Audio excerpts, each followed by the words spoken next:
মাল বানাইবার লেগে এমপি হয়েছি না, আর কেউ 2 নম্বরই মাল বানাইতে দিতাম না। আমি আপনারা বন্যার সময় এই লাইনার যাইতাম না।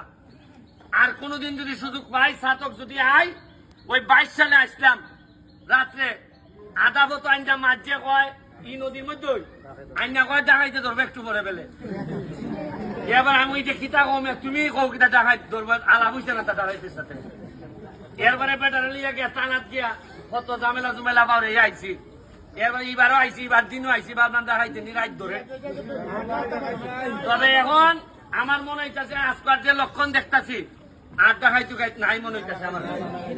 তবে মানুষ পড়াশোনা করলে, মানুষ অর্থনৈতিক ভাবে আগাইলে চুরি ডাকাতির মানুষ থাকে না।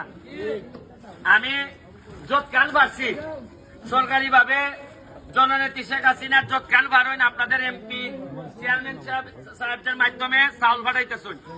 আমি আমার নিজের ব্যারিস্টারির ইনকাম থেকে কয়েক লাখ টাকা ত্রাণ লইয়াছি আপনাদের এলাকাত।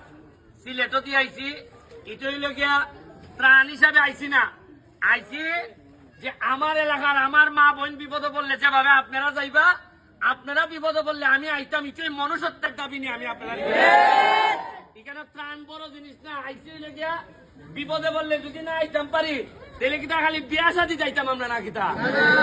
আসল সম্পর্ক তো উল্টোই, যখন মানুষ বিপদে পড়লে আয়। আজকে আমার সোনারঘাট মাধবপুর যদি বিপদে পড়ে আপনারা যাইতেন না আমার লেগে, এতেই কিন্তু আত্মীয়তা তৈরি হয়। মানুষে আগে মনে করতো খালি বোন বিয়া দিলে বুঝি আত্মীয়তা হয়, জি না, খালি বোন বিয়া দিলে যেটা আত্মীয়তা হয় ইটা জামাই হলতে বোন দিয়ে পিঠে।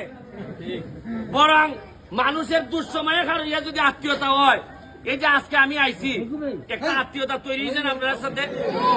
আমার জীবনে যখন আমি বুড়া হয়েছি মিগা, এমন হইতে পারে আপনার প্লানটা আমার চাই লেখা হইতে পারে। ওই বছর ওই যে বেটা যে আমরা যখন ছোট আসলাম, ওই ব্যারিস্টার সুমন আইছিল, আই আমরা সাহায্য করে গেছে। এমন হইতে পারে আপনারই একটা ফুলা আমার শেষ বয়সে বুড়া বয়সে আমার টানতে পারে। ওনার আল্লাহর হিসাব নিকাশ বড় বোঝা বড় মুশকিল। আজকে আমি নির্বাচনে দাঁড়াইবার সময় আমার লইয়া মানুষ 80 ঠাট্টা করছেন আমার বিরুদ্ধে, যারা বড় বড় নেতা তারা কইছেন আরে এত একটা ফুঙ্গা ফুলা, ইতো আমারে কইছেন। কিন্তু মানছে আল্লাহর রহমতে এমনই ভোট দিয়া দিছেন আমারে, সবচেয়ে বেশি ভোটে বাংলাদেশে বাস করছে। আমি বিশ্বাস করি মানুষের জুলুম করতে হয় না, জুলুম করলে একদিন না একদিন এটার ফল পাউন লাগে।